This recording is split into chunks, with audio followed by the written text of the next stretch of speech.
The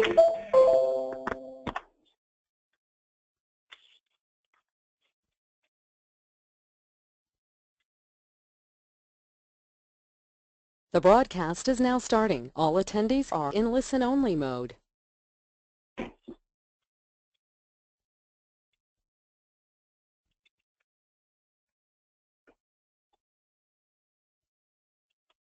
This is Danny Bobrow, President of Dental Marketing, welcoming you to this installment of the Practice Perfection web-based education series.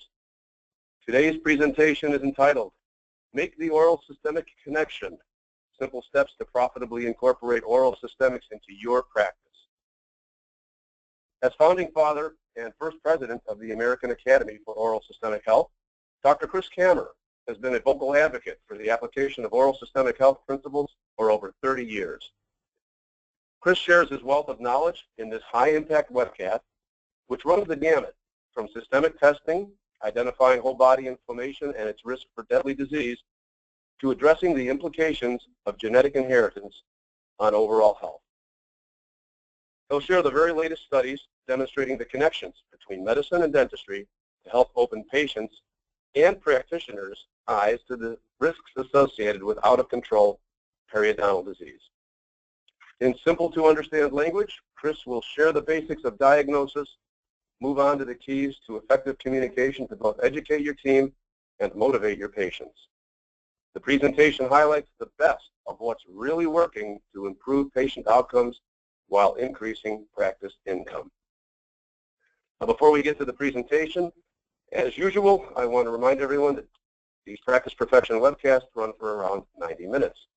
While attendees are in listen-only mode, we do invite you at any time to submit your questions or comments using the question button on your screen. We will allow time following the presentation to get your questions answered. If we get an unusually high volume of questions and we cannot get to yours during the webcast, Chris will certainly see that he answers them directly shortly thereafter.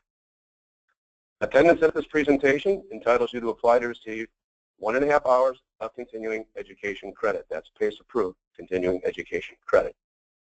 Shortly following the webcast, you will be emailed a course evaluation along with instructions on how to receive your CE.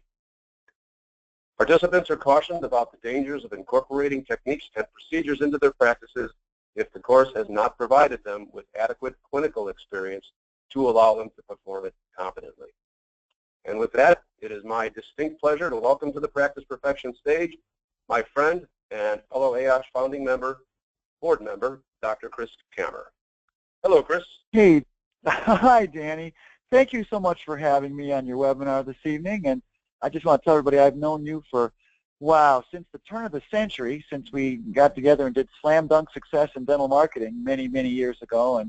And I consider you, Danny, one of the like founding fathers or one of the co-founders of AOSH because of all your help at the beginning. You've just been an awesome help to this oral systemic message and a great friend, and it's an honor to be here. I'm excited to talk to all these people. We're glad and equally excited. All right, let's do it. Okay. Well, okay, so for those of you that don't know me, I live in, I practice in Middleton, Wisconsin. And I'm here because I firmly believe that one of dentistry's most powerful health and life-saving messages is before us right now. And I think back to when I was in college, and I didn't really want to go to medical school because I really didn't want to deal with people dying. You know, it really kind of shook me up a bit, though, when I finally realized that what was going on in the hygiene departments of my own dental practice had life and death significance. So this new age of dentistry is all about preventing systemic disease and helping people get healthier and live longer. So I'm pretty excited to share all that with everybody. I think our profession is finally gaining serious recognition as the first place to start with efforts to reduce the risks of some of the most serious diseases of the body. So if you're on this webinar, I hope it excites you as well, because pretty soon you're going to have the ability to prevent people from dying too soon. Never thought I'd say that word in dentistry, dying, but it's really what we can help people with. And I think this is the new golden age of dentistry. I think it's upon us now, and once this webinar is over this evening, I guarantee, in fact, you're going to begin looking at your patients with brand new eyes. And your office will be compelled to begin delivering a new standard of care that not only creates healthy mouths for your patients, but additionally adds years to their lives. So dental teams, I think they're in the driver's seat to help our medical colleagues reduce the risks of serious systemic diseases in ways that the MDs can't do all by themselves. They need our help. So at this most incredible time in history, dental teams need to grab that wheel and steer our country in a new direction of preventative whole body medicine that leads to higher levels of wellness before we all go bankrupt. Because we're in such a state of declining health in this country. We're treating all this end-stage disease, and it's mostly preventable. This all begins with the health of the mouth, and that's the mind-blowing news for dentistry. And that, my friends, is the foundation of my hygiene transformation protocol known as Gums of Steel. All right, so I live in Madison, Wisconsin, and that is my beautiful capital city right there. And it's in that right on the shoreline. That's where we founded AOSH. Danny, do you remember that meeting many, many years ago? I sure do. When I saw the slide, I was going to ask you. That's Monona Terrace, right? Yeah, that's the Monona Terrace in the with the Capitol in the background, and that's where AOSH got started. But I live in Madison, Wisconsin. Yes, and it's the home of Badgers, Packers, and Brewers fans. Okay, But not the Cubs. Yay. We're not big on the Cubs, although I will admit I was cheering for the Cubs in the World Series. Who couldn't have? Loved those Cubs, especially when they're not playing the Brewers. Okay. Now, these are my 4 kids, and they're all brought into my, I'm just going to just a little bit of getting to know me because a lot of your audience may not know me, and probably most of them. So these are my 4 kids all brought into my family by the miracle of adoption, probably the greatest miracle in my lifetime. I got my 15 seconds of fame when my Rockin' Dentist audition was broadcast on American Idol to 25 million people. And by the way, Randy Jackson's comment to me was, sing only in your car with the windows up. Ouch, Randy. Yeah, I heard that. I thought Randy was supposed to be the nice guy. Anyway, if you want to see that audition, I guess he was being kind to me, actually, right? Oh, Danny, that hurt. Oh, you and Randy. Yeah, I'm you're sorry, both bad. you gotta have a thick skin if you're going to be a performer, Chris. That's true. That's true. One of the other things I did for dentistry is I created a nationwide Halloween candy buyback program for dental teams, and it was featured on World News Tonight for that. But here's my real hero. This is my father, Dr. Jackhammer, and he was the founding father of the American Academy of Cosmetic Dentistry. Now, after experiencing firsthand how cosmetic dentistry grew and transformed our profession, it's clear to me now that the next wave is about to rise up and sweep over dentistry. And I'm telling you, folks, it won't take 20 years to become mainstream. In the next few minutes, you're going to learn that the early waves of the general public's awareness for the oral systemic health model are already rolling in. And if the medical community wants to stay afloat in the complicated waters of healthcare, they're going to need that life preserver that they're going to find out is the dentist. So right now I'm saying that today's dentists are the new physicians of this era. Oh yeah, we're the first place to start. You'll hear all about it, and I'll tell you how. So why am I here tonight? Because something's burning. Now, some of you oldsters will remember that song by Kenny Loggins, or not Kenny Loggins, Kenny Rogers, and the first edition. Anyway, something's burning, folks, and it's the fire in people's mouths that may very likely contribute to burning their body down to the ground one day. It's a slow and steady process. So if you see smoke, and I'm going to teach you how to see smoke tonight, then you need to act fast. You've got to do everything in your power to put out that fire. Yeah, people's mouths are on fire, and it's going to burn their body down. So here's what I've prepared for anyone listening to this webinar. It's something I'm just going to give you.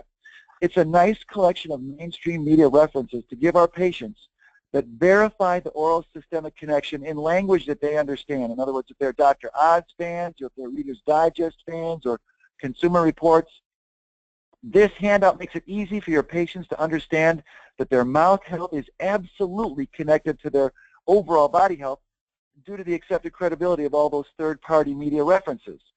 So contact me at Dr. Chris Kammer at Yahoo, and I'll forward you this 2-page patient handout that can be duplicated in your office. Use it every day if you want. You have permission.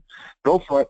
Now, these were the mainstream media references that caught my eye way before the dental community was even talking much about the oral systemic connection.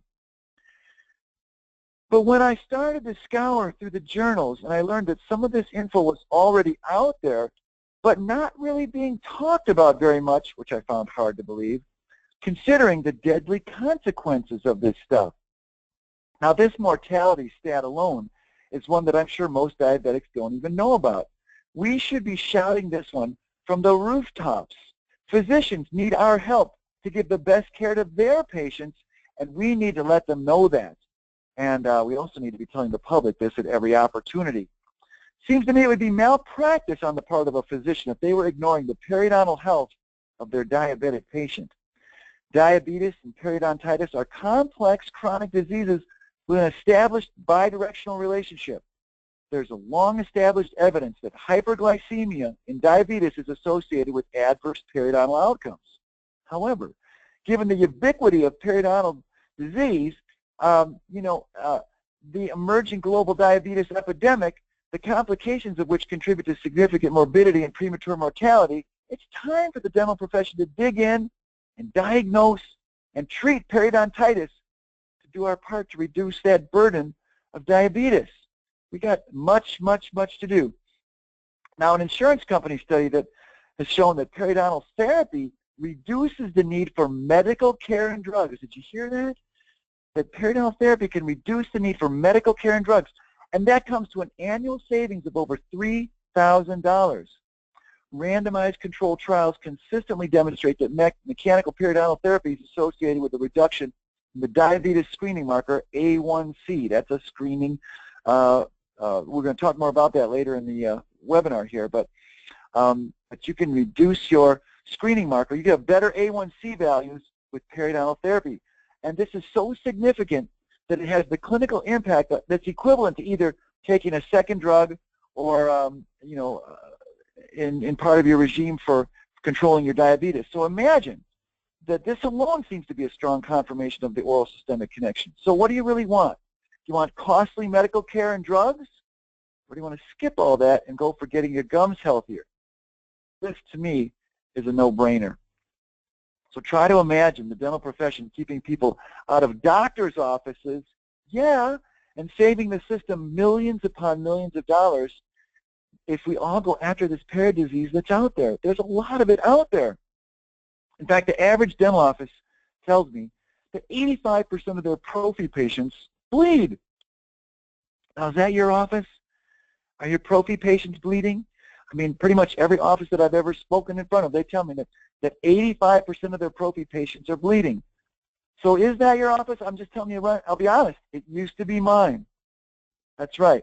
Now, the Center for Disease Control knows that.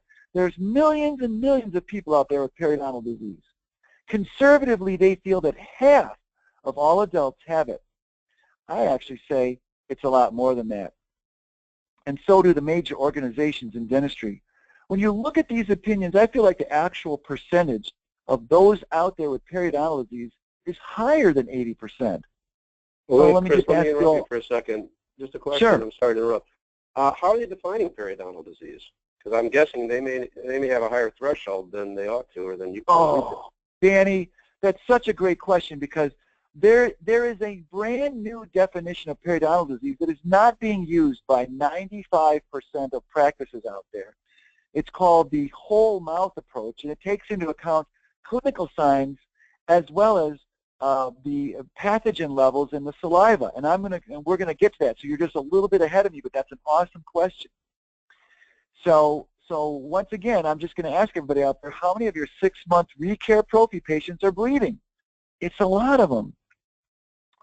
So this might even be the case in your very own practice. Like I said, I know for certain that at one time this was my practice. Once you get a simple handle on diagnosing gum disease, and I'll get you there tonight, and treating it, I'll get you there too, you'll easily double your hygiene production. I'll give you everything you need today during this webinar, and there's a big change taking place in the medical world, and it's being driven by oral health's connection to overall body health. We got to address this unmet need, and it's easier now than ever before because people are actually learning that they aren't physically healthy if their mouth isn't healthy. You know, they've heard this message. It's been out there. And that oral disease can cut years off their lives. You'll have all that information on that handout that you can give people in your practice.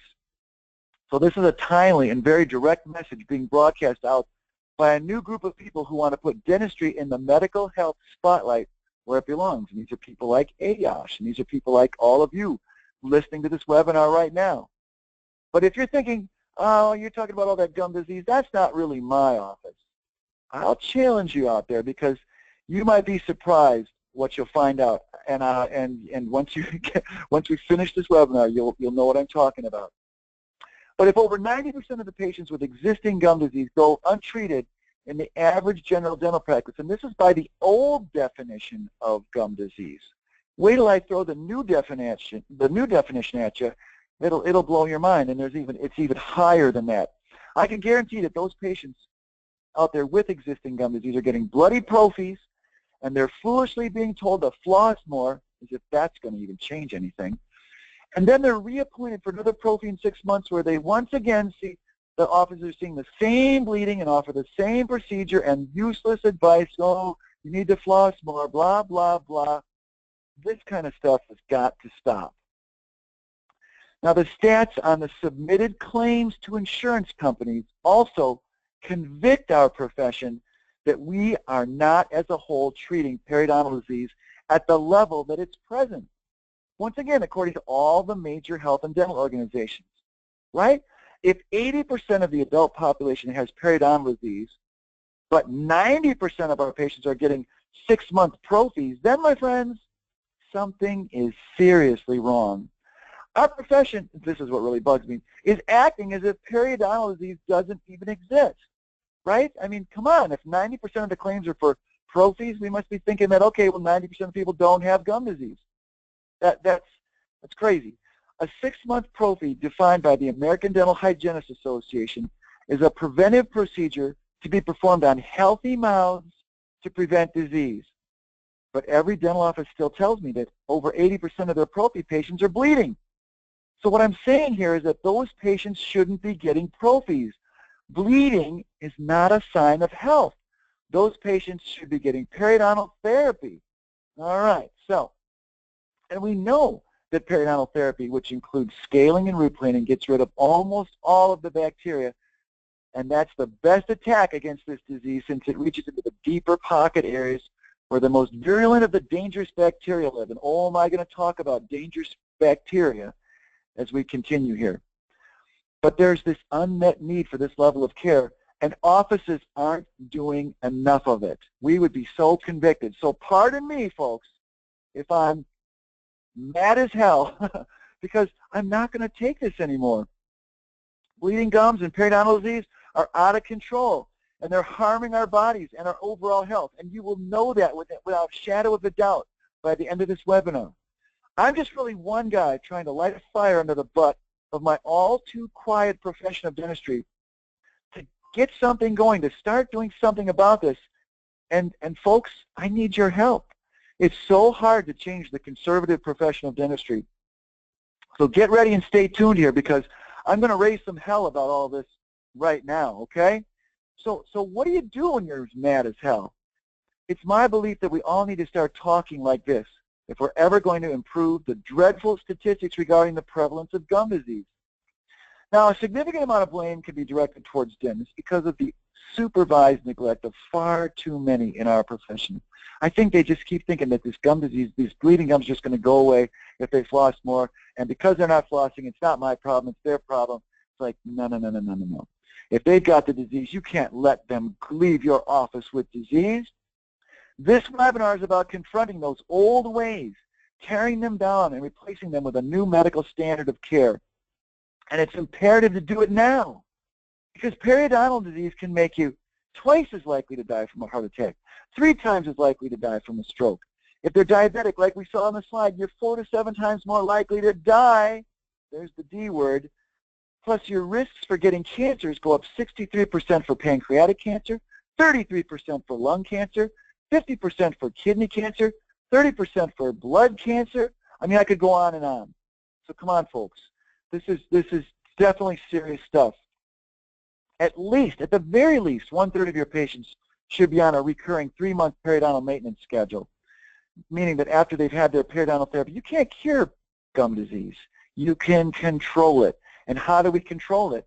Well, we use the studies that have shown us that periodontal pathogens can return to pre-treatment levels in 3 months' time. That's why the periodontal maintenance schedule is every 3 months.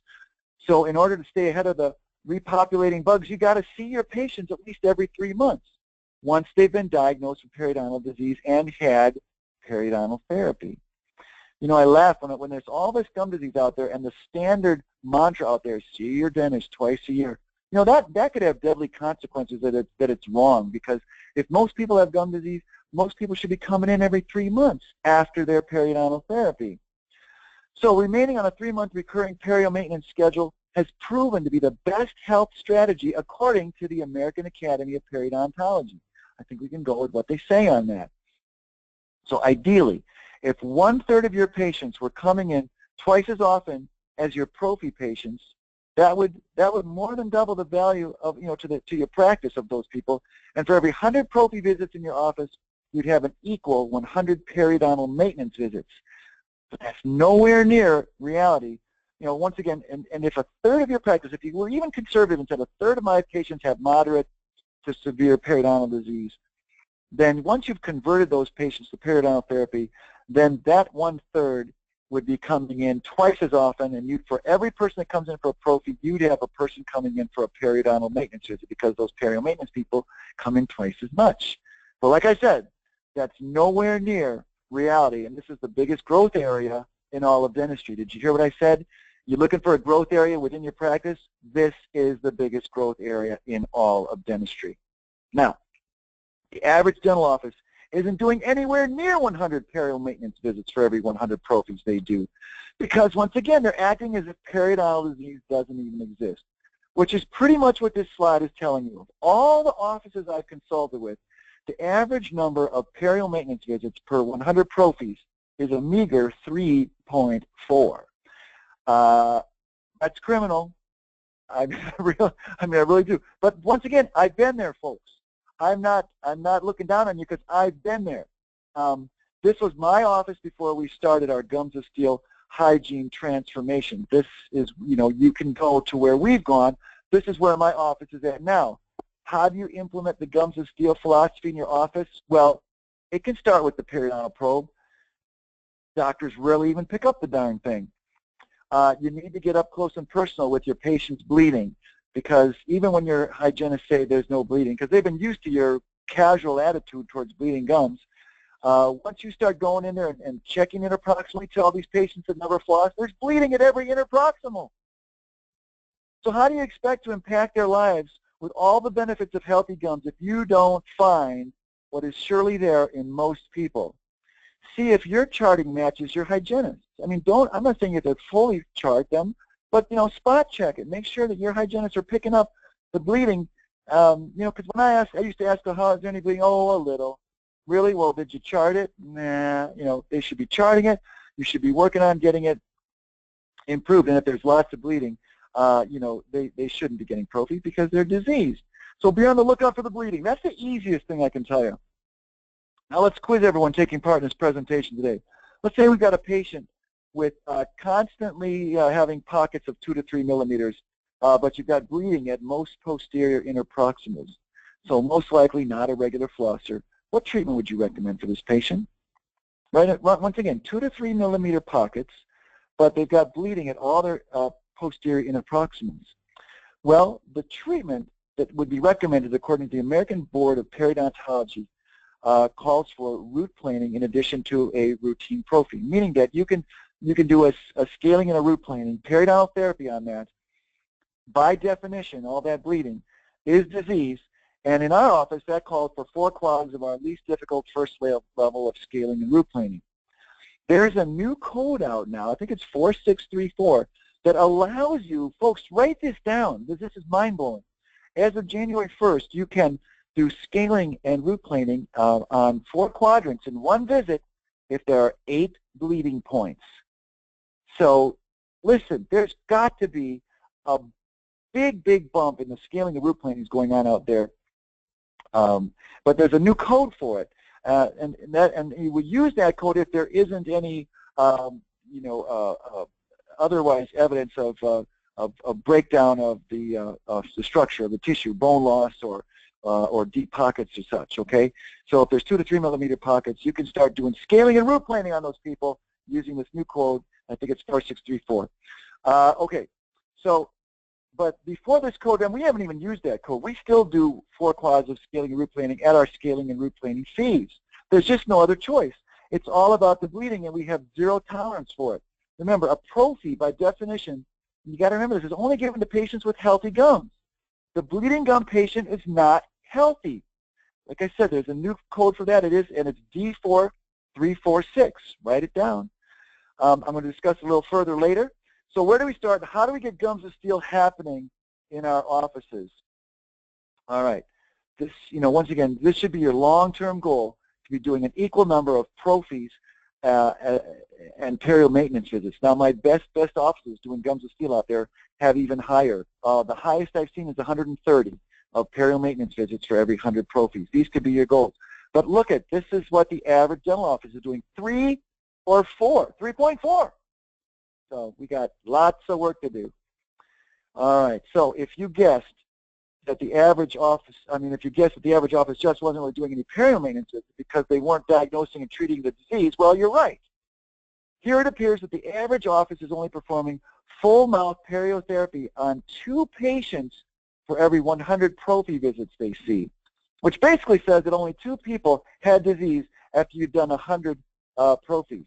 That after 100 pro fees had been through your office, that that's the rate at which you're doing them.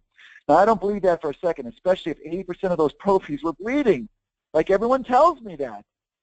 So after implementing gums of steel in my office for a couple of years, I really felt like we had something unique and very special, and I showed my stat to the noted dental and accounting expert Charles Blair. You probably heard of him on the Blair McGill newsletter, or at least it used to be called that. He verified my numbers, and my numbers of scaling and root planing were double the number in the top 10% of the thousands and thousands of offices that he had data for. Now, can this level be maintained? Well, once you start converting bloody pro fees into scaling and root planings, you're going to get a massive spike. Ideally, once people that have had the therapy and then they go on to continuing care program of perio maintenance every 3 months, once you've gotten through the people in your practice that are already there, those people ideally won't need the full-blown scaling and root planing again. So at some point, you're going to go through all your existing patients, and beyond that, it'll just be new patients, and that number will drop down to maybe 50 or 60 quads of scaling and root planing for every 100 pro fees that you're doing. So over time, you would expect that. But once you've addressed all the need in your patient base, and then most of your periotherapy, like I said, will be coming just from your patients. Okay, so folks, you've got incentives to diagnose and treat periodontal disease. And here's the deal. We've always known that we can save teeth. That's almost old news by now.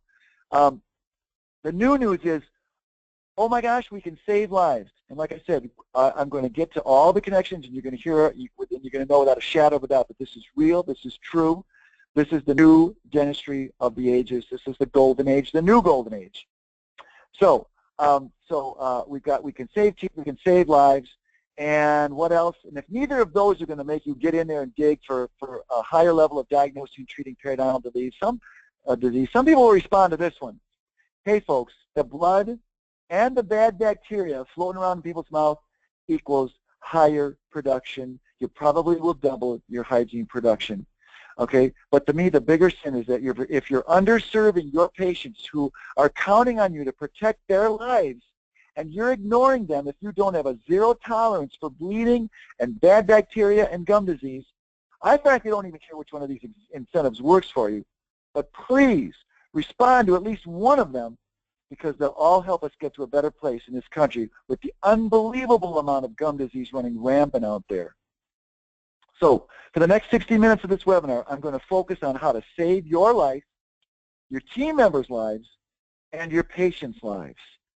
All right, here we go.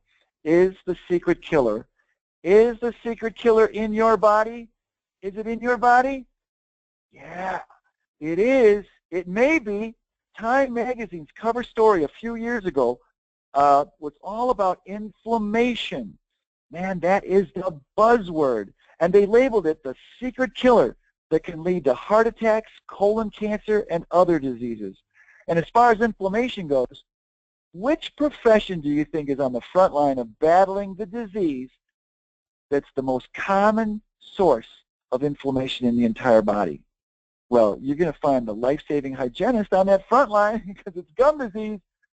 And the dentist role has got to be kind of like that of General Patton, you know, directing and leading. And they've got to work together, and they've got to share the same philosophy in order to effectively fight this battle against the #1 source of chronic, out-of-control inflammation. It's almost an embarrassment in dentistry. Now, if either party doesn't completely understand that this is a life-or-death battle, all efforts to transform will fail, because who are we fighting? We're fighting the secret killer. What is it? It's inflammation. And what is it? What else is it that really makes inflammation so deadly? It's chronic. And the chronic form of inflammation that we've got it going on in our mouths. And here's your proof that we're fighting the #1 inflammatory. This isn't really a medical journal, but it's your proof that we're fighting the #1 inflammatory disease affecting mankind, because it's in the Guinness Book of World Records. Now, that's a heavy responsibility on our profession. So what do you say we do something about it? Can we do something about it? Are you with me? Well, I hope so, because we've got a lot of work to do. Now, the effects of chronic inflammation, as reported in the medical journals, are devastating.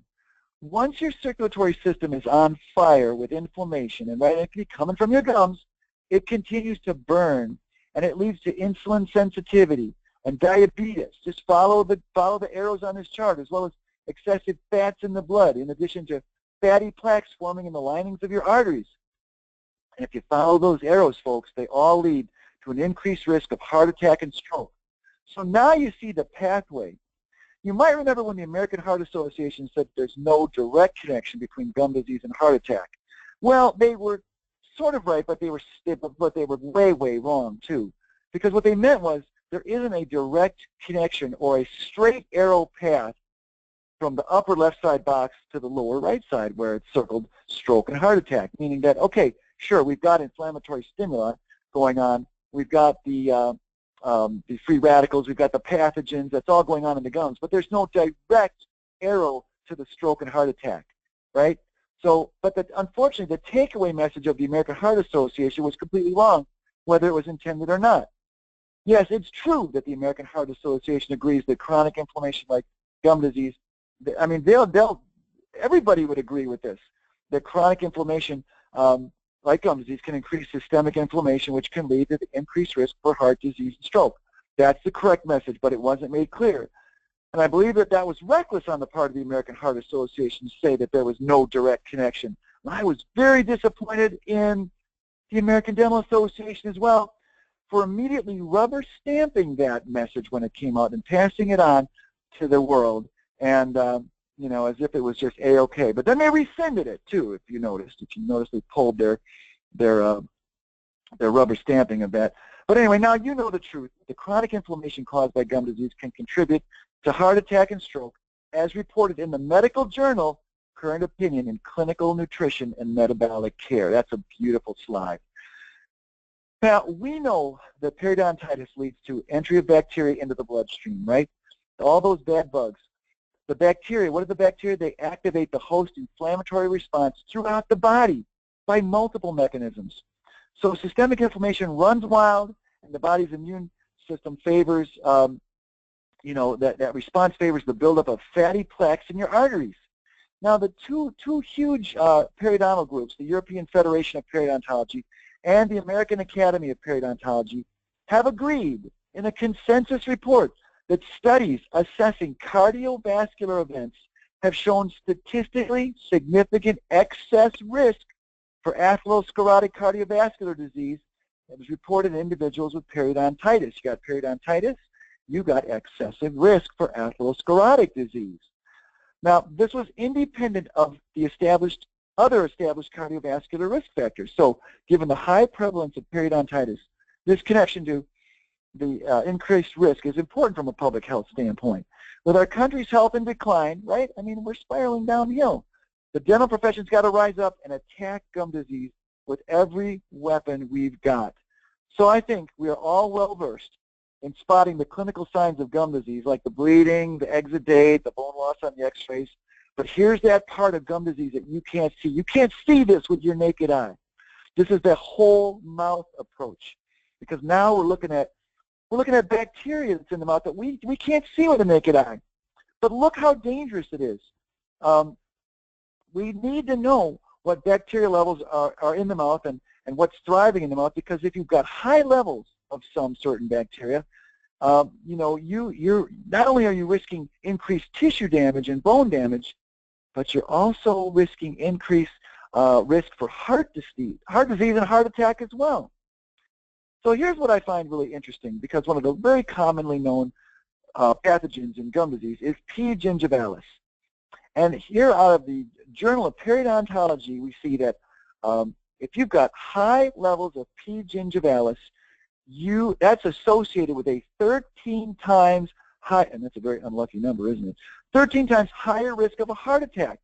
This is serious stuff. But how do you know you got a high level of P. gingivalis? Can you see that with your naked eye? No, you cannot. Here's another periodontal bacteria that I'm going to teach you how to find. And it's considered even more dangerous than P. gingivalis. This one's called Agrobacter actinomycetum comitans. Agrobacter, I can hardly even say it. That's why we just identify it as AA, okay? Like P. gingivalis is PG. This one's AA, Agrobacter actinomycetum comitans. Anyway, we're going to call it AA.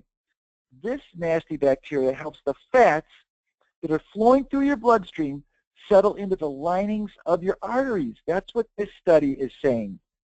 Now, as the plaques continue to pile up in the linings of your arteries, they can contribute to the blockage of your blood flow. And if the plaques burst through that single cell layer lining, you're going to wind up with plaques in the bloodstream. It can cause a heart attack or stroke. So this is a bacteria, this AA, that originates in the oral environment and yet causes harm to the body beyond the tissue damage that it can cause in the mouth. It's bad enough to find high levels in your mouth because it can cause tissue and bone damage in your mouth. But look at this. It helps put the fats into the linings of your arteries. I'm going to show you how that works, and I'm going to show you the testing that I've done that confirm it. So AA, that is a bad, bad bacteria. But there are many more types of bacteria that are involved in raising our risk for heart attack and stroke. Like in addition to P. gingivalis and AA, there's also T4 synthesis, and there's also P. intermedia. But how do you know they're present in our patients' mouths? You can't see them with the naked eye. They don't always correlate with the clinical findings. Did you hear what I said? You might have the most clinically healthy-looking patient, and yet they could have bacteria levels. We think, well, we'll end the story. There's no clinical periodontal disease going on here.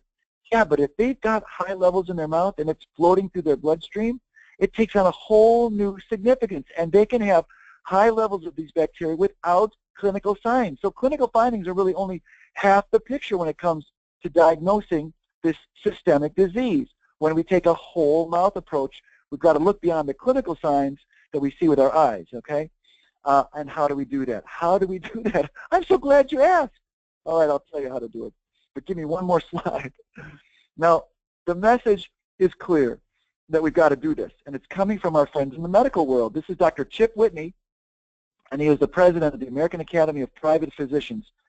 He is a friend of AOSH, the American Academy for Oral Systemic Health, and he understands that physicians' efforts can be enhanced by identifying and treating these high-risk oral bacteria. But we got to find them, but we can help our medical colleagues if we find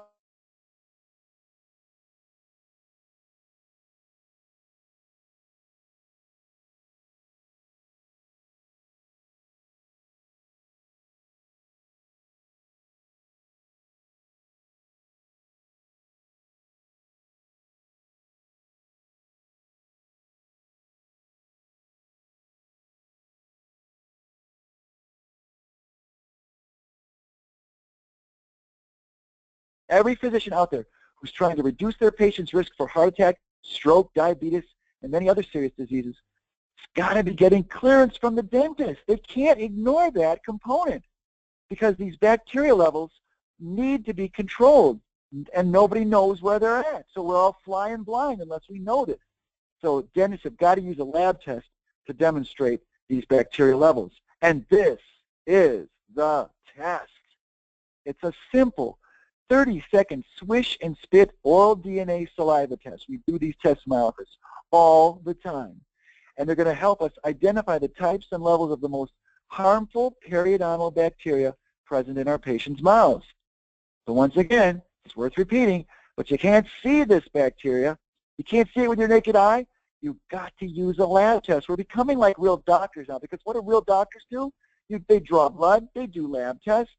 That's what we're doing now. We're drawing saliva, and we're taking lab tests. And once the lab identifies which types are present and then categorizes them into high, medium, and low-risk groups, then you get a better picture of what's going on and a better picture of what's going on systemically. Now, when the levels are above that little black horizontal line, they're considered to be past the tissue-damaging levels. So any of those columns over that horizontal black line, that's not good. That's bad. So now we've got additional information and evidence to make the strongest case to commence with periodontal therapy, which may include a specific antibiotic regimen to reduce those levels, but it's definitely going to include periodontal therapy that will include periodontal scaling and root planing. We've got to break up that biofilm where this terrible, bad bacteria is living in, unless you go down below the gum line and get it where, you know, it's the worst bacteria is in the deepest part of the pocket, but you're not going to get there with a prophy. So we've got this whole body systemic ramification down. We got to go after this bad bacteria, so let's do it. Okay. Now, this is what I think for the whole night. I think this might be the most important slide in my whole deck, because I'm talking about this brand new concept called the whole mouth approach. Dr. Tom Neighbors is the first one that coined that phrase, and he did it at an AOSH, an American Academy for Oral Systemic Health meeting, one of our first ones, in fact. And you've got to consider the whole mouth, not just the clinical signs, but everything that's in that saliva. And that's how we're creating our new goals for periodontal therapy.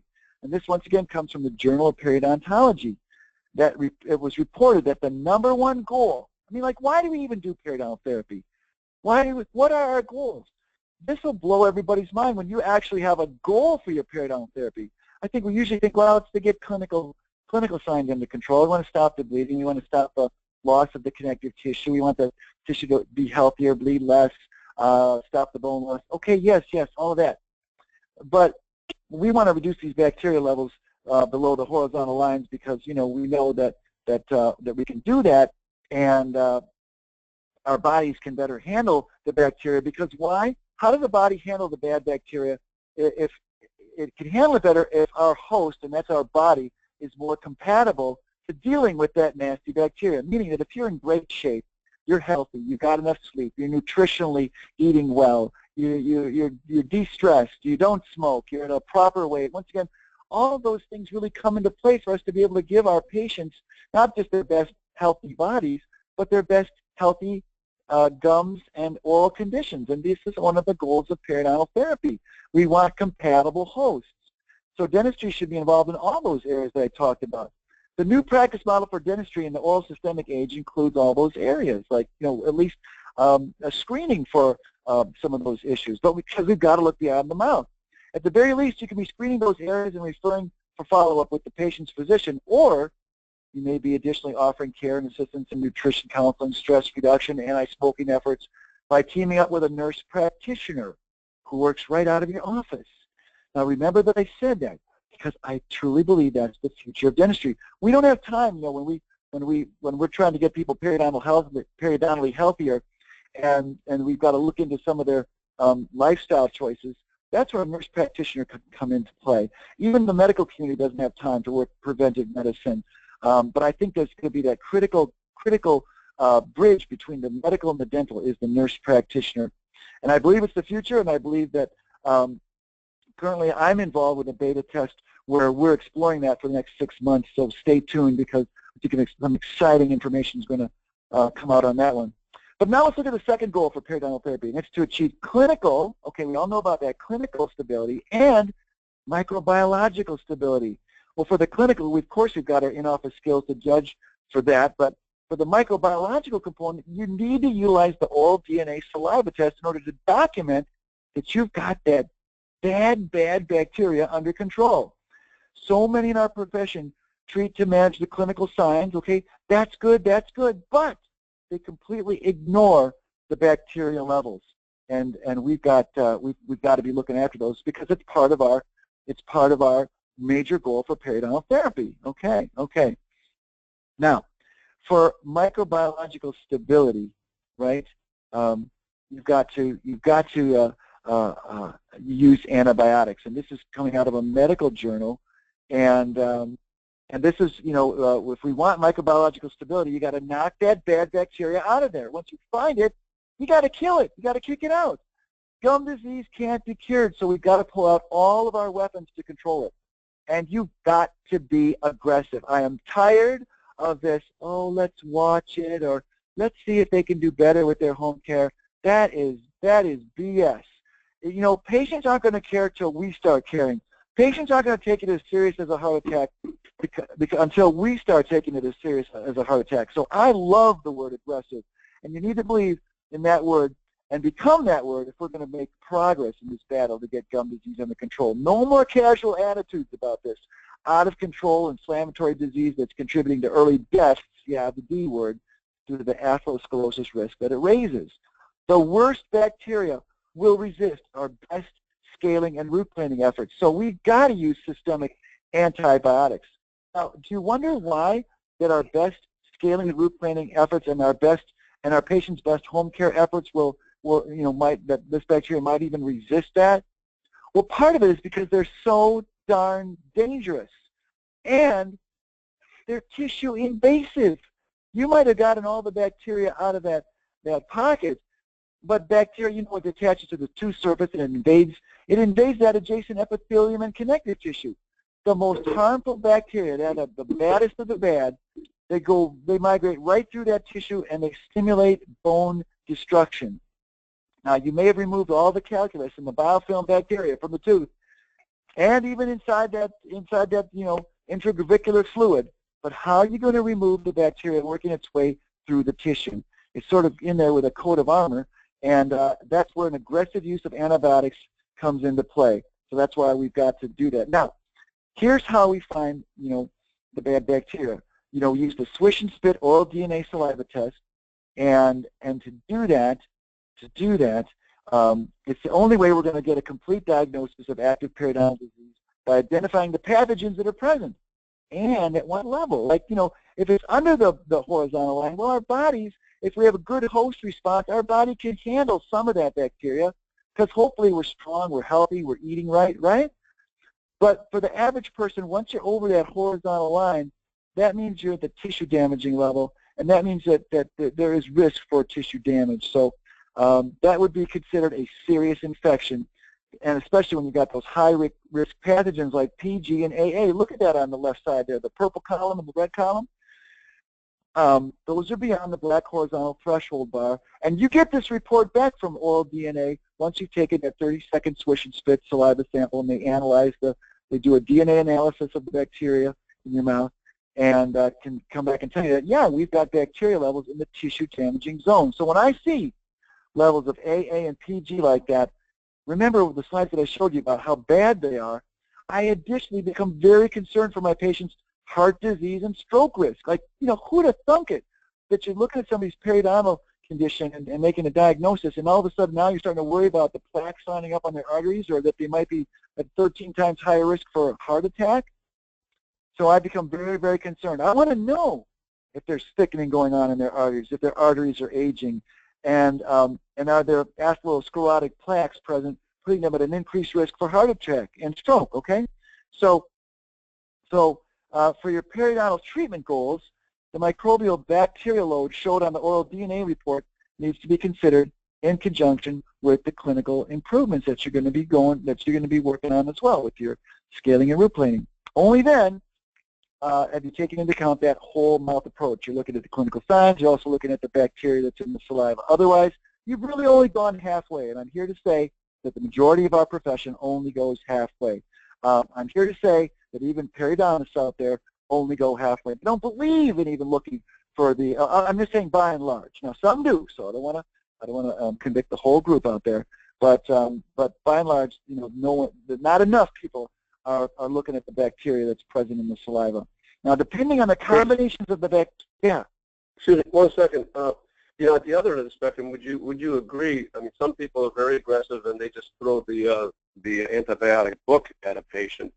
I would assume that being able to drill down, to this more, granular level as to which pathogens are actually present in unacceptably high levels can lead to a little more of a rifle than a shotgun approach to treatment as well.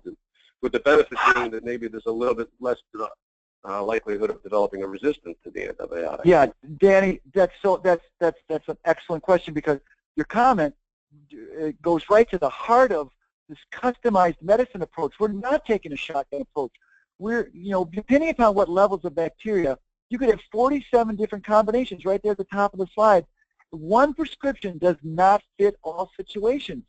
So this is customized medicine at its best, using DNA to analyze what's there and targeting it with a customized approach, and that takes the guesswork out of it. So no longer do we just have to do the shotgun approach. Like I said, people could, if you overuse the incorrect antibiotic and you're not even, and people still then have infections, well, maybe you use the wrong broad-spectrum antibiotic. Like I said, there's 47 different combinations depending upon what your bacterial profile is. So get this profile and see fully the other half of periodontal diagnosis that the majority in our profession are not seeing. So, and once again, now you also understand that some of those bacteria are going to even resist your best periodontal therapy efforts and exquisite home care. So they're so bad that they invade the tissue. So we just saw that in the last slide. They thrive, and they thrive the best below the tissue surface, and they're going to escape our mechanical efforts to kick them out. So the antibiotic approach becomes all the more important. And I'm going to use, here's the good news, the oral DNA report will give you the recommended regimen even before you start your in-office periodontal therapy. So I like to start mine 2 days before. I like to attack those bugs 2 days before we go in there with the periodontal therapy. So we've got that running through their bloodstream before we start sending more of those bugs into their bloodstream. Does that make sense, do you think, Danny? Absolutely, Chris. It does to me, anyway. Okay. Yep. So another periodontal pathogen in the high-risk group. This is just some of the bad bacteria that are in these periodontal pathogens that are in our patients' mouths. Hey, I got news for you, everybody.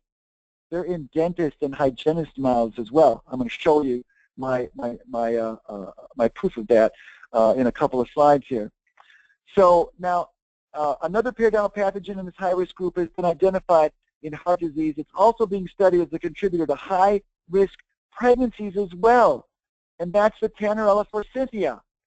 You don't want that red column, the high. And once again, here's another. Of course, it's bad enough that they got the AA over the line here.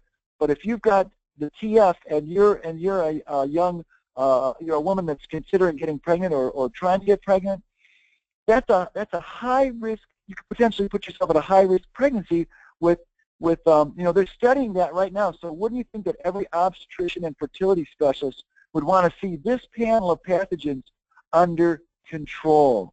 Absolutely. These are, we want to remove the risk from high-risk pregnancy, do everything we can. We want to help the medical community.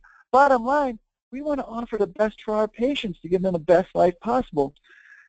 Now, that back there, that's once again, that's a spirochete. That there's another one. There's this treponema denticola. Now, that's in the fourth column. That's the red column there. That's over the threshold line. That's another periodontal pathogen in the high-risk group. This bad bacteria is a dangerous group, and it's been shown to cause, it's the bacteria that you'll also find causing Lyme disease, syphilis, and Alzheimer's. They think that that's the bacteria that they're going to be connecting, making that oral systemic connection and raising the risk for Alzheimer's, because check this out, that the association of these treponemas with Alzheimer's is statistically significant. Spirochetes were observed in the brain in more than 90% of Alzheimer's disease patients. So this is the family in this treponema denticola. This is the family there, and of which treponema denticola is one. So they find these spirochetes in the brain of more than 90% of Alzheimer's disease cases. Whoa, yipes. So what happens in the mouth clearly doesn't stay in the mouth, and these high-risk pathogens have been implicated in serious systemic disease. So maybe you've heard this advertising message before, right? Like, you know, what's in your wallet? But what our profession really needs to be asking is, hey, folks, what's in your saliva, right? Because we got to find out, and it may not be enough to get your own oral bacteria under control. We got to know what's in your saliva. If you might be thinking you're doing a great job, and maybe your oral bacteria is under control, but if the bad bacteria is continually repopulating in your mouth, you got to look into where's that coming from. And that could be coming from a spouse, a significant other. It could be coming from sharing a bite of food or a glass, maybe a beverage. Folks, periodontal disease is transmissible, and the spouses and significant others need to get checked as well. And here's this is right straight out of my office. This is a husband and wife in my practice, and you can see what I'm talking about regarding the transmissibility of this disease. These two oral DNA periodontal pathogen reports, the types of bacteria and the levels of the bacteria are practically identical. So this is a big deal, and so when we show one spouse that they've got this going on and we're doing everything to get them under control, they get their spouse in too, and we get the whole family on board. All right, so we've talked about oral bacteria, its connection, and right now I'm going to aim my rage, because I do have rage, folks, and I'm trying to get under control, but I hope you can feel my rage, because right now I'm going to rage a little bit at the medical system, and this is a classic example. And I'm going to connect all of this oral bacteria to the medical and to the heart disease and the stroke. So give me another couple slides. You may be familiar with Tim Russert, host of Meet at the Press. He appeared to be healthy. He passed, 1 month in. He passed his stress test 1 month, and then just a couple months later, he up and died. Up and died, right? You hear that phrase a lot. How do people up and die? I ask you, what good is a stress test? Did you know that you can pass a stress test and have a major heart attack the next day? This is in medical journals. And 50% of the heart attacks occur in people who would have had a normal stress test. So what good is a stress test if you're missing half the people? The standard basically states that you need to have 70% blockage of your arteries, of your blood flow, before a stress test becomes abnormal. Folks, are we going to accept that from the medical community? Are we going to be okay that they're going to wait till we're 70% blocked to tell us that, oh, you failed your stress test? Let's see, you might need to do something about that now. No way. We've got to detect this earlier. Now, I have a dental colleague who passed his stress test. He was in one of my presentations. He raised his hand and said it's not even 70%. He was 95% blocked. His carotid arteries were 95% blocked, and he passed his stress test. The main point here is that I'm trying to say is that the stress test misses so many of the people at risk. We've got to look for earlier signs like salivary pathogen levels and systemic inflammation. When I hear about what happened to Tim Russert, I wish I'd seen Tim Russert in my office. He might be alive today. This is how you're going to be dealing with patients in your office as well. Even people that appear to be healthy can be at risk. Jim Fixx wrote the book on running, and by all accounts, he was the perfect model of health, right? Until he died of a heart attack while running. I mean, I wish I'd seen him in my office and assessed his gum health and salivary pathogens and systemic inflammation levels. He might be alive today. When you're doing gums of steel and when you're doing the oral systemic approach, you will be saving patients' lives. I guarantee it, and I'll show you why and how I know, because I'm saving dentists' lives and my patients' lives with this testing that I'm doing. One more example. What about Tony Soprano? You remember? He up and died, right? Here's another case of somebody famous who died suddenly of a heart attack. Who just died from a heart attack? Alan Thicke, right? He seemed to be healthy. He was a hockey player. He died playing hockey with his grandson. I mean, here's another guy that seemed healthy, and he up and died.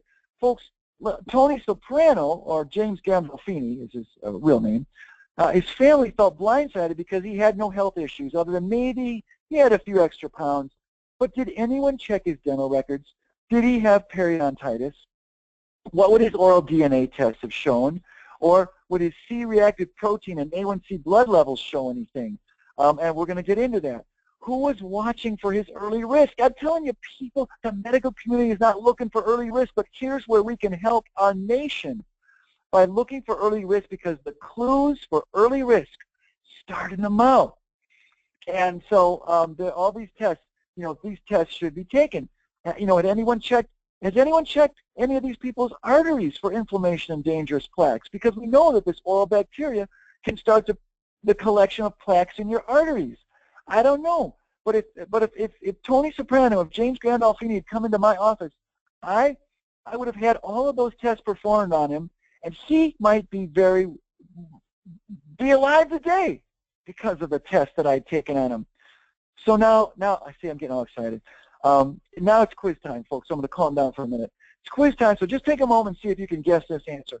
What do you think is the first symptom in 25% of the people that suffer sudden death from a heart attack?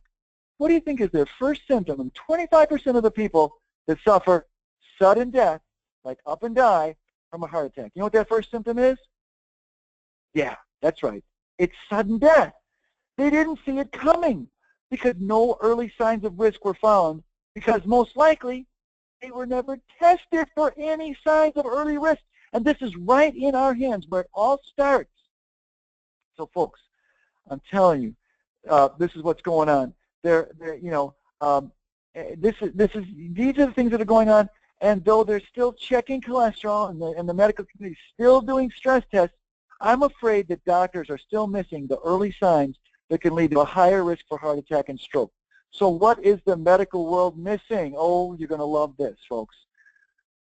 This is what's going on. I'll tell you right now. Are you ready for this? We already know this. We already talked about it. They're missing the systemic inflammation. We're not testing for systemic inflammation, and we should be, because we know it is the secret killer. So now, let's look at a few drops of blood and see what levels of inflammatory factors are present. Listen, if the body is on fire with inflammation, there's going to be clues in the blood. But these clues aren't being sought out by the medical community. That's what blows my mind. Scientific studies are showing us that the bleeding and inflammation cause the liver to release higher levels of what is called C-reactive.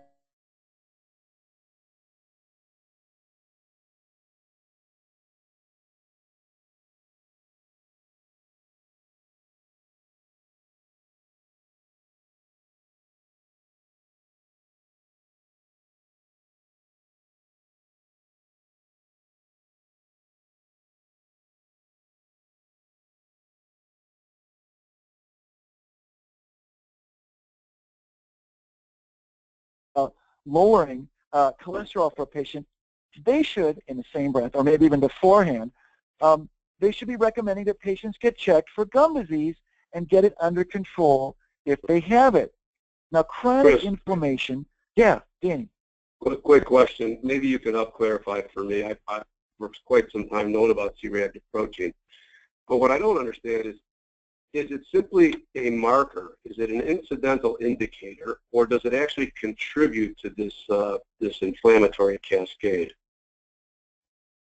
Okay, so I would consider it as a marker. I consider it as a red flag.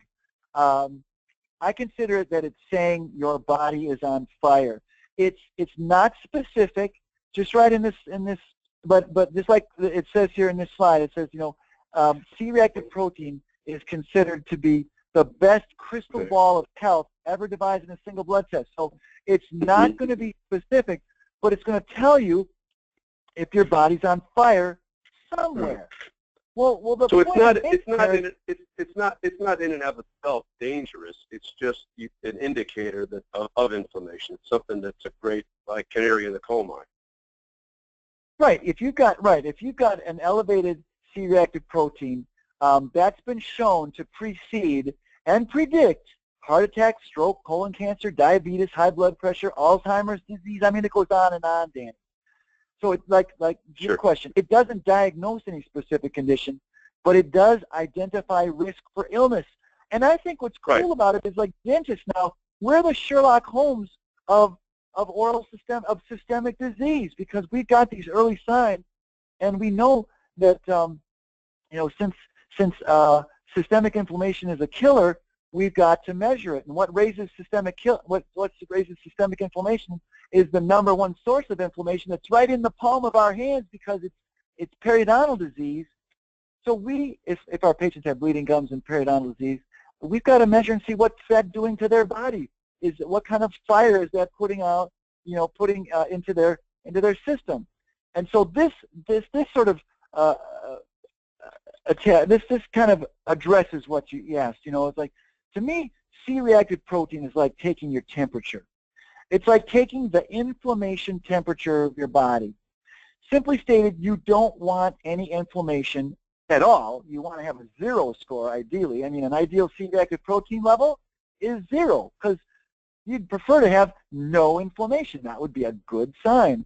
However, a reading of 3, just the number of 3, puts you at high risk for heart attack. That starts the alarms. That's the red flag. That's a problem, and that's, your body could be silently on fire with inflammation. You wouldn't even know it unless you got tested for C-reactive protein, and that's why this stuff is silent.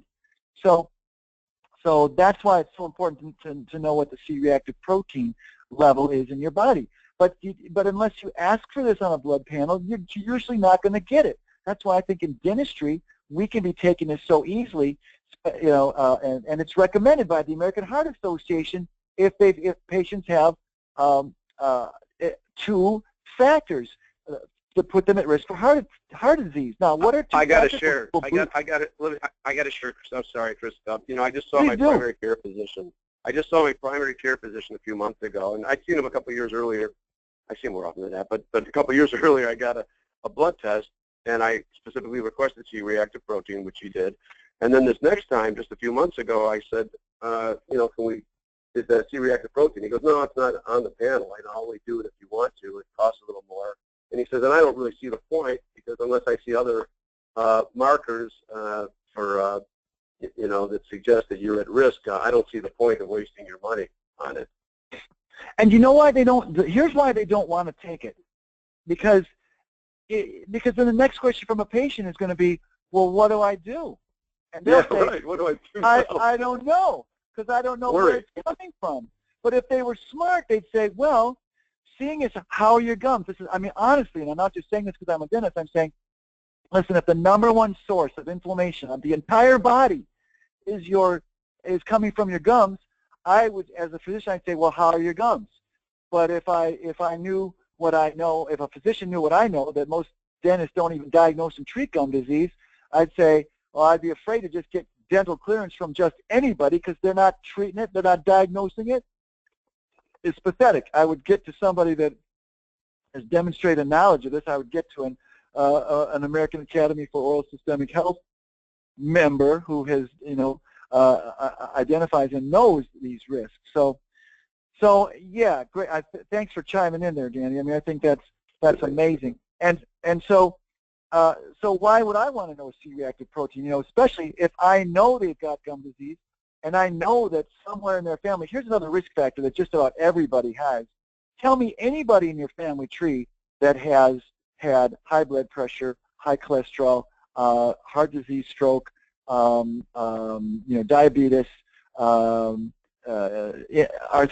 On and on. Almost any inflammatory systemic disease, and now you've got a genetic component. Add to that bleeding gums, and you have every right to take a C-reactive protein test according to the American Heart Association. In fact, they recommend it. And the amazing news is, You can lower that C-reactive protein level with periodontal therapy. So we're right in this ball game of improving people's systemic health. In fact, you can bring it down one full risk level by dropping it 25 to 30%. You can take someone from a high risk to a moderate risk. You take someone from a moderate risk potentially to a low risk. And there are studies to prove that. So there you go. There you have it. Now let's talk about diabetes.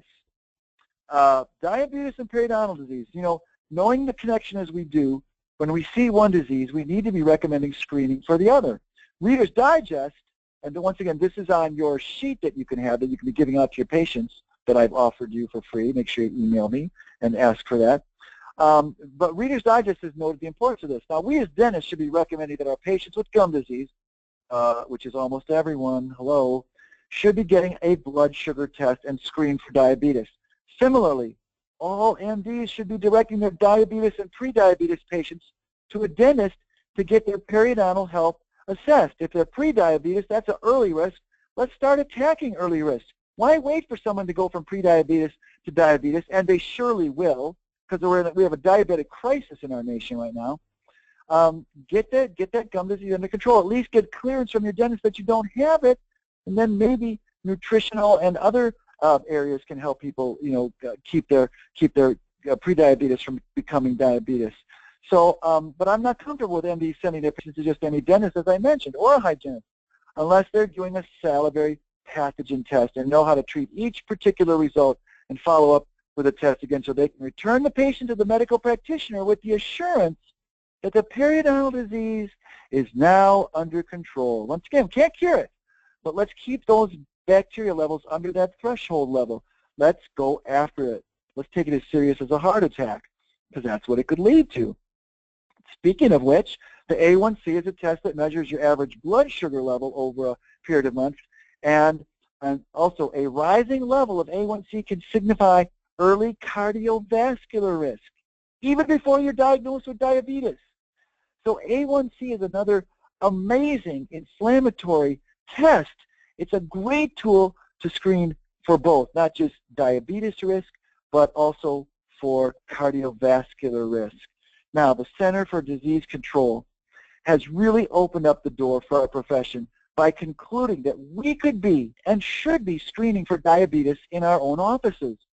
This is health that goes way beyond the teeth, my friends. This is where we need to be. Can you see how dentistry is beginning to take a leading role in turning our nation's health around?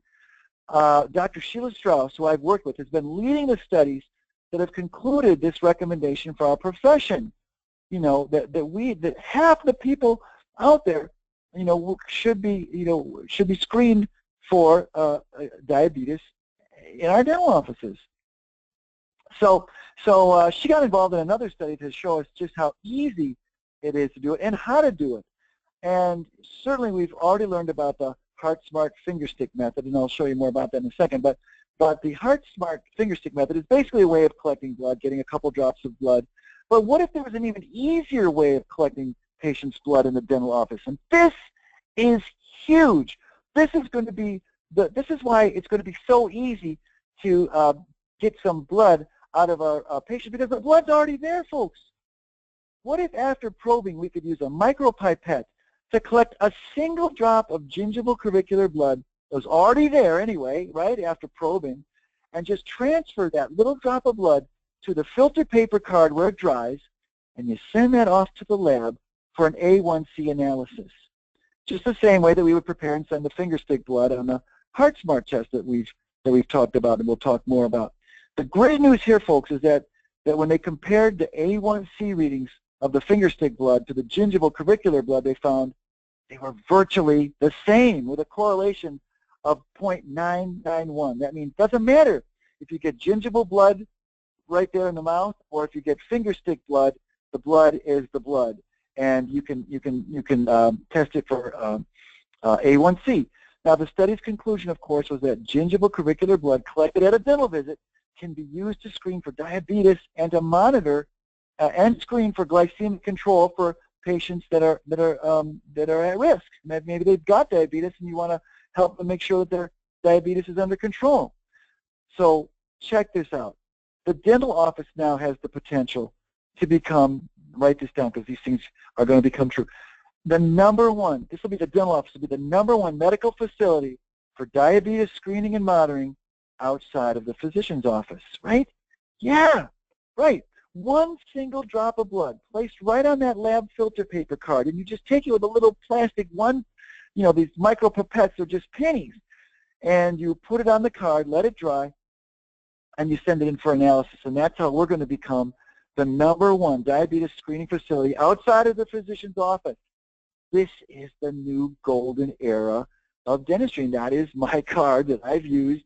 Then that's a patient's blood right there on that card that I took out with a micro pipette and sent it off for a screening. This is the new era of dentistry, and wow, does our country ever need this screening? Diabetes is at a crisis level in the USA, and yet 85 million people with diabetes or pre-diabetes don't even know it. Is it a wonder that we got a diabetic crisis in this country, and that people keep more and more people are getting diabetes? Don't you think the dental office screening will wake up millions as to their diabetes risk and heart disease risk as well? Yeah, absolutely. So once you learn that your diabetes or pre-diabetes condition, there's so much you can do about it. You know, in other words, you don't have to just say, well, I guess I'm just going to get diabetes one day. If you got diabetes, you can control it. There are things you can do to control it, but you got to know.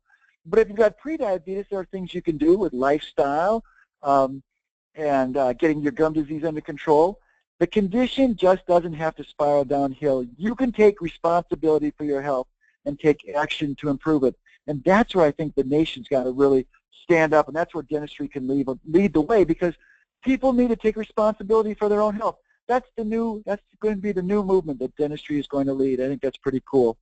So this is the kind of testing that can be performed right in your dental office. And I was talking about the finger stick method. You only need a drop of blood if it's gingival blood, you know, to do the A1C test.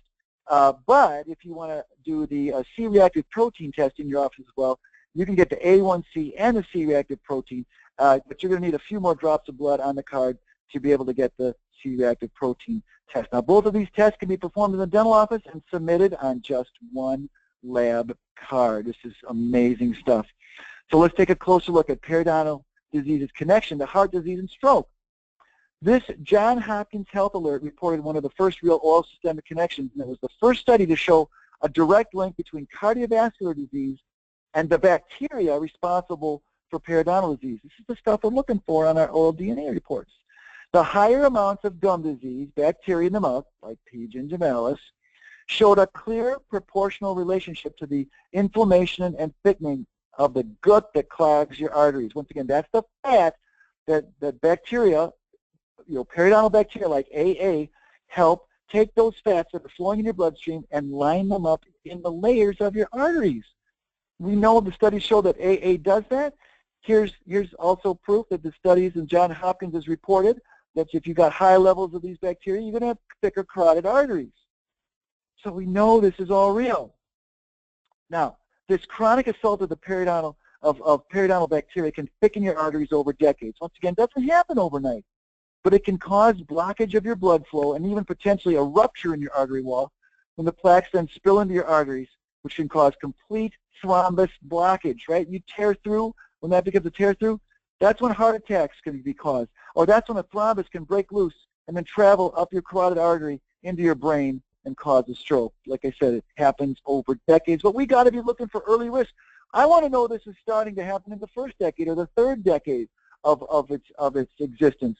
Not when I finally get a heart attack someday and it's like it was unnoticed for so long. Here's some more good news. This amazing information about the reversal of these lesions through dental care was first reported by Dr. Stefania Picconi in Milan, Italy. The dental care that reversed lesions like this was totally simple, and it only involved removal of tartar and cleaning plaque off the teeth for the gums, and that's it. No surgery, no antibiotics, just your basic dental hygiene.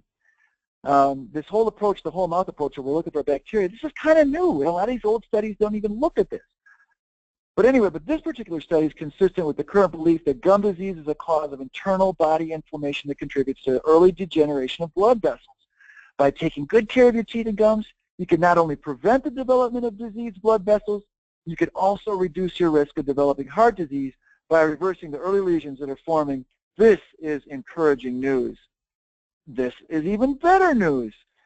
This study reported in the Journal of the American Heart Association concluded that periodontal improvements in clinical signs and microbial signs, right? So now we're taking into the whole mouth approach into it. We're looking for the salivary bacteria and the clinical signs. That these improvements will decrease the rate of the thickening of your carotid arteries. Wow, that's big news. And I really appreciate how they included the microbial periodontal status too, because it just confirms this whole mouth approach. That's where the saliva pathogen testing comes into play, folks. You got to do it if you want to help people live longer and live healthier. You got to start doing this to be sure you're controlling that bad bacteria. And now you're truly a physician of the mouth. Now, let's take this a little bit further. When you're looking for what kind of inflammation this is causing in your arteries, the CIMT is the test that tells you how thick your arteries are. CIMT stands for carotid intima media thickness, and that is the thickness that increases due to chronic systemic inflammation, and that includes inflammation from the bad oral bacteria that we talked about that finds its way into your bloodstream that we can identify in the mouth with our oral DNA saliva pathogen test. You see how we're looking for early systemic signs, early risk by looking for these oral pathogens? Now the CIMT is a non-invasive ultrasound scan of your carotid arteries. That's me having mine, and we test it on both sides of the neck.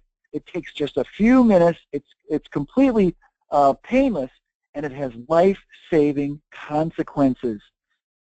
Now, when we see plaques from the scan, when we see plaques in the carotid arteries, you know, as go the carotid, so go the arteries of the heart. It's just so much easier to look at the carotid arteries with this ultrasound scan.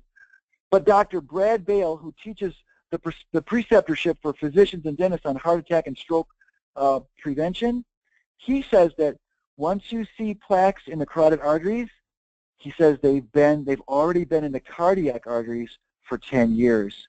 So, but once again, we're looking for early signs. So when you see action in the carotid arteries, so as go the carotids, so goes the heart arteries, and even they've been going on longer there in the heart arteries. So dangerous stuff. Remember, I just want to remind you about the baddest of the bad bacteria, that Agrobacter actinomycetum comitans, once again called AA. If you find high levels of this in the saliva, that's the most serious red flag, right?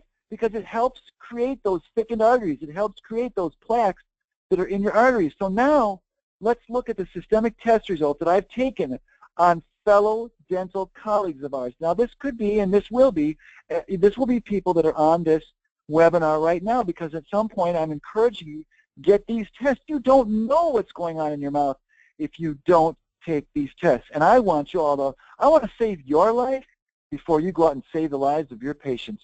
So here are some of the lives that I've saved, and for doctors and dentists that are going to now go on and save the lives of their patients. Here's patient number 1.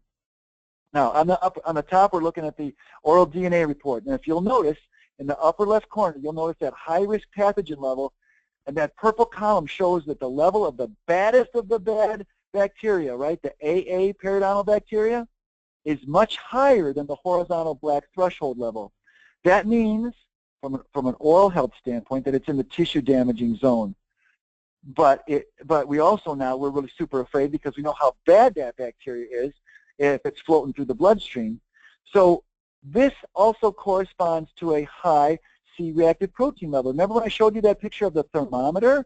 And I said if that thermometer goes up to 3, you're high risk for heart attack?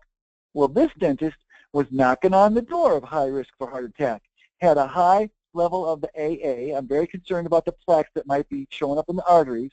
Also, knocking on the door is a high risk for heart attack with a C-reactive protein level of 2.9, right?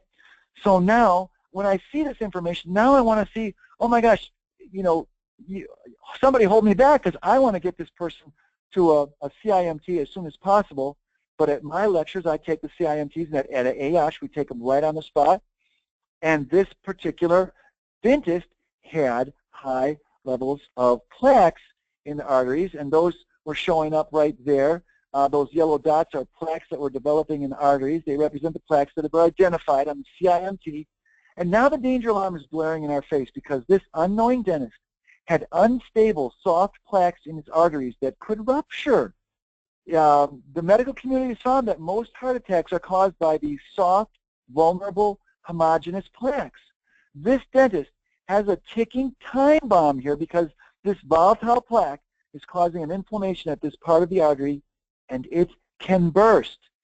Now, the CIMT can also determine between two types of plaque. You might have a stable plaque that's less likely to burst, but that's what the CIMT will show, and I'm so worried because of that AA level and the C-reactive protein level. And it's all confirmed by the soft plaque that are laying in the linings of this dentist's arteries, and our colleague had no idea of his deadly health risk. And my discovery of all of this started with a saliva test. Let's look at another dentist right now. But before I do that, remember when I said about P. gingivalis? How high levels of this bad periodontal pathogen are associated with a very unlucky 13 times higher risk for heart attack? Let's look at another dental colleague of ours who I tested at one of my lectures. First of all, I'm going to see in the upper left-hand corner a very high level of P. gingivalis. So that alone gives a 13 times higher risk for a heart attack. Alarm, alarm, red flag, red flag. And if that isn't bad enough, he's got another high-risk pathogen, even higher than the P. gingivalis. And it's that nasty spirochete, treponema denticola, listed as TD. And once again, that's got connections to Lyme disease, syphilis, and Alzheimer's. I'm very worried about this dental colleague of ours. And if all that isn't bad enough, right, there are 5 other periodontal pathogens identified at high levels beyond the tissue-damaging threshold. Is this body on fire with inflammation? Yeah, absolutely.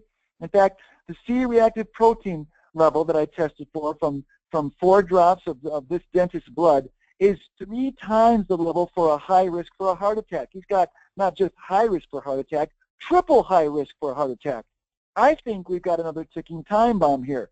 And just look at the plaques lining up in the arteries, those yellow dots that are sitting in the artery that represent the plaques that are showing up in the arteries. This speaking of time, Chris, I got to remind you, we are less than 5 minutes before we have to sign off. And so if you could wrap things up, I'd like to be able to ask you some questions, which have been no shortage of. We've got an unusually engaged audience today. Thanks, Steve. Okay, cool, Danny. I'm going to fly through this. So anyway, that poor dental colleague had no idea that he was a ticking time bomb. And if you've got plaque in your arteries like that, you've got a 40% chance of a heart attack in the coming years. But where was my first clue? The saliva. All right, I'm going to my last case was, let's see, well, I had a hygienist in here. Yeah, that's a hygienist who had the high level of P. gingivalis, and of course they think their gums are healthy because they're getting all their cleanings and everything, but she had no idea 13 times greater risk for heart attack. So I'm getting to the point where I'm looking at somebody like this, and I'm saying that, you look like you're ready to have a heart attack because that's exactly what we're talking about with all this inflammation. So it's 2017, it's here. It's imperative to transform our hygiene departments into the life-saving care centers that they actually can be. The connections become stronger every day and with every new study that crosses my desk. So we got to do more against it. My protocol is called Gums of Steel. It creates a positive image for the world to embrace. It's a super man-like image. Gums need something like that. And sort of the secret behind Gums of Steel is diagnose and treat with a vengeance. You know enough right now to start diagnosing and treating with a vengeance.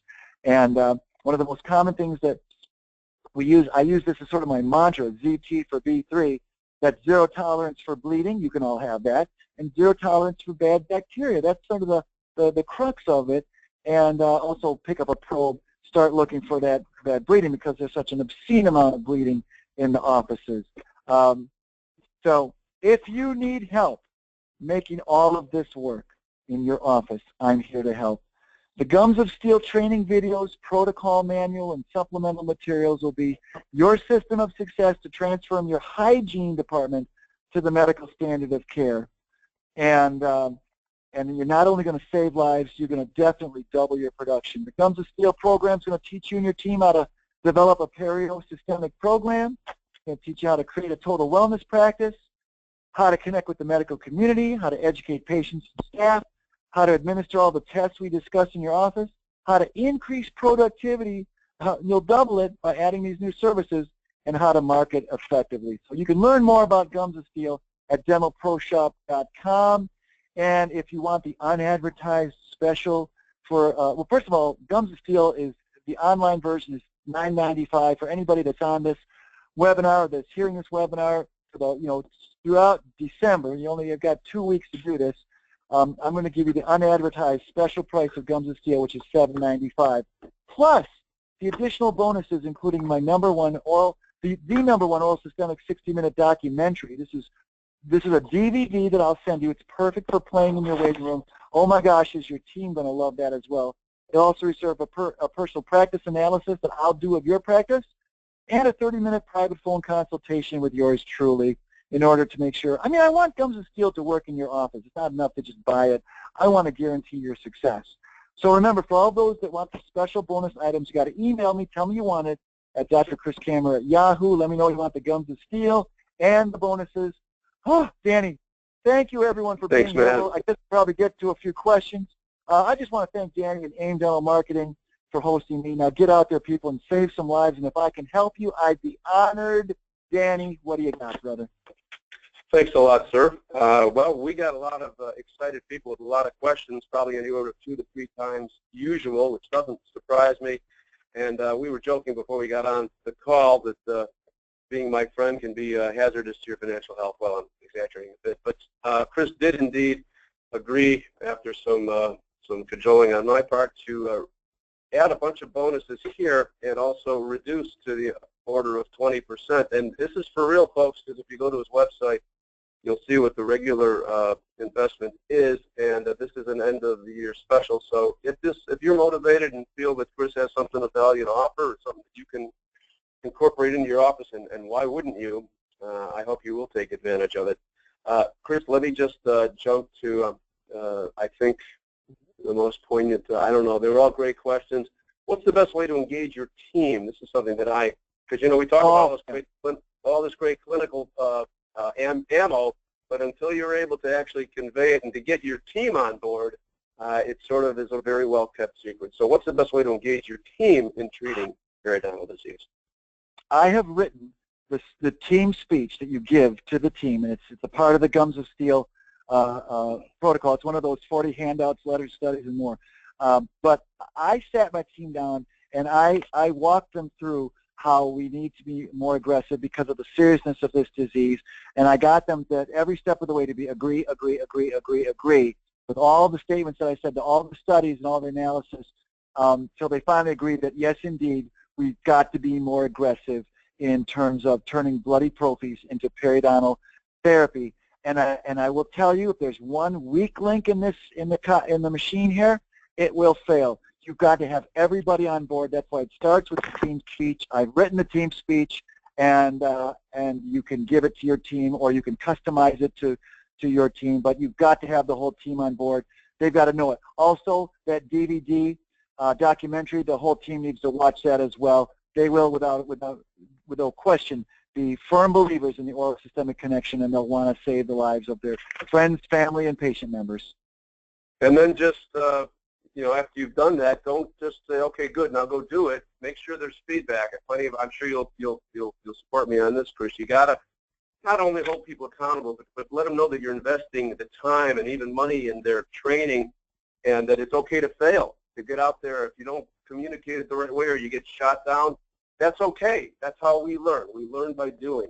We learn by failure, actually. Danny, right? I'm glad you said that too, because I'll tell you what listen, I'm talking about turning bloody prophies into periodontal therapy. I think that people might be thinking, that must be the hardest thing in the world to do, how you can take someone who's coming in for prophy, and now you're going to turn them into a $1,000 plus periodontal therapy patient, and then you're going to convert them into a periodontal maintenance visit where now they're coming in 4 times a year. Listen, I've been there. I've been doing it for 10 years. And I've got the exact system and way to do it. So if you're fearing, like, oh, I don't know how I can do this in my office, I don't think I can take bloody prophies into the periodontal therapy realm, You can. I've done it. I'll show you how. It's all in the manual, the Gum to Steel 2.0 manual. And that's why I'm also here to help you. If you've got bumps in the road, you got a personal consultation with me. I will help you make this work. And I've seen you do it, so take it from me too, folks. This is the real article. This is the founding father of oral systemic health right here. The other questions, Chris, had to do with the blood test and some reimbursement questions. I'm going to forward all 23 questions to you. I'm sure you've got nothing else to do, but no, seriously. Wow. Oh, no. You will follow up. You've got a great audience. Danny, I give you credit for cultivating an amazingly attentive and great audience, hungry for progressive changes in our dental world. My hat's off to you, and my hat's off to you, Danny. The listeners also need to know what an amazing guy you are in the oral systemic realm, because you believed in this from the start. ASH wouldn't be where it is today without your help, your being there at the very beginning, and all the help you did to get us going. So I want to thank you and tip my hat to you, Danny Bobrow, and AIM Marketing for all of your help. So I love you, man. You're awesome. Thank you. I love you too. You're very generous. But before this devolves into a mutual admiration society, let me just let everybody know that, first of all, I want to thank you for a spectacular presentation, and to remind everyone that in a few days you will receive an email with instructions on how to apply to receive your CE credit. And I now want to invite you to please mark your calendars for our next webcast, which will be on Wednesday, January 18th at 6:30 p.m. Central Time. My very special guest at that time will be board-certified oral and maxillofacial surgeon Dr. Walter Tatch, who will present case studies demonstrating the efficacy of a natural formulation to improve dental patients' post-surgical recovery after third molar extraction, placement of dental implants, bone grafting, osseous surgery, connective tissue. Oops, I just lost my place. I don't want to mess this up or miss anything. Post-surgical recovery after third molar extraction, placement of dental implants, bone grafting, osseous surgery, connective tissue grafting, and other oral procedures. Among its virtues is radical reduction in post-procedural healing time, pain and discomfort, and a reduction in prescribed narcomeds. The protocol has antimicrobial properties shown to kill 99% of strep mutans and reduce the anaerobic bacterial load by half for over 3 hours after a single application. It has also been helping patients with xerostomia. As such, I believe it rightly occupies a place in the practice's oral systemic health armamentarium. So don't miss that. Until then, this is Danny Bobrow wishing you a happy, healthy, and prosperous 2017, and thanking you all, as always, for your commitment to practice perfection. Goodbye, everybody, and goodbye, Chris. Hey, thanks, Danny, and thank you, everybody. This has been awesome. I really enjoyed sharing. Happy New Year, everybody. Happy holidays. Happy New Year. Happy holidays. Good night, everybody.